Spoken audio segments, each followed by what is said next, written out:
isi turimo imaze guhinduka cyane ku rwego ruhambaye.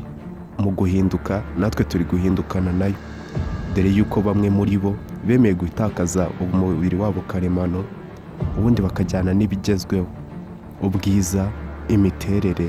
Ni mu gihe kera bacaga umugani ko nta mwiza wabuze inenge, ariko muri iki gihe nta mwiza ukigira inenge, kuko ikibazo ufite ku mubiri wawe cyose gihinduka mu gihe cy'akanya gato cyane, abari bakuzi bakakuyoberwa.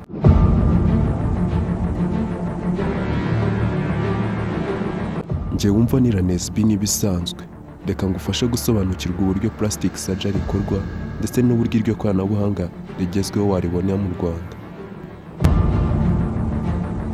Ibikorwa byose mu byerekeye ubwiza, kwa kundi navuze nka hari plastic surgery iri reconstructive, icyo gihe noneho iba plastic surgery ya cosmetic cyangwa aesthetic surgery. Muri uku guhindura imiterere y'umubiri wa muntu uko uteye, hari ababikora nk'ubwiza, mu gihe ababikora nk'uburwayi nabo aba ari bake. Gusa muri iki gihe isi iteye imbere, abenshi bagenda bashaka kongera ubwiza. Uku kongera ubwiza ntibikibarizwa ku bakobwa gusa, n'abahungu ntabwo batanzwe n'iryo koranabuhanga. Gusa mu bitaro bya Kanombe ubu ikoranabuhanga ryarahageze. Iyo cosmetic surgery rero hari abantu baba babikeneye kuko babishaka, cyangwa bituma bibaha confidence. Hari umuntu uza afite inenge ituma atakigira confidence, ariko akaza ari cyo aje gushaka.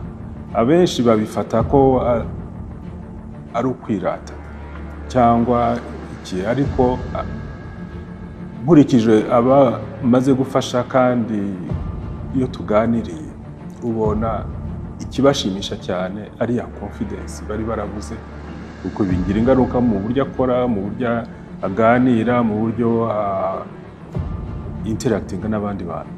Wagize ibyago byo kugira amabere akura akamera nk'amabere y'umwangavu cyangwa y'umudamu, urumva ko nta confidence. Usanga 90% cyangwa ibirenga ya plastic surgery ari ugusana ibyangiritse ku mubiri, biturutse uko umuntu yavutse afite ubumuga, cyangwa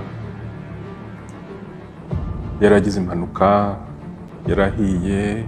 Hari ibintu byinshi dukora kuva ku ino kugera ku mutwe dusana. Ibyo nibyo bita reconstructive surgery, kandi nicyo kinini, nacyo kintu ni naho tumara umwanya mwinshi twiga kandi tunakora. So abatugana benshi Kanombe cyangwa abatugana benshi ahandi ntabwo baba baje gushaka ubwiza, ahubwo baba bafite inenge ituruka ku buvuzi. Uwagize kanseri, uko iyo umuntu agize kanseri, aho kanseri ifashe barahabaga bakahakuraho. Ukaba bagukuraho izuru, bakaba bagukuraho ugutwi, bakaba bagukuraho ibere kuko warwaye kanseri y'ibere. Muri icyo gihe plastic surgery ize isana, igakora ikoresheje umubiri w'umuntu ikindi kintu gisa n'ibere.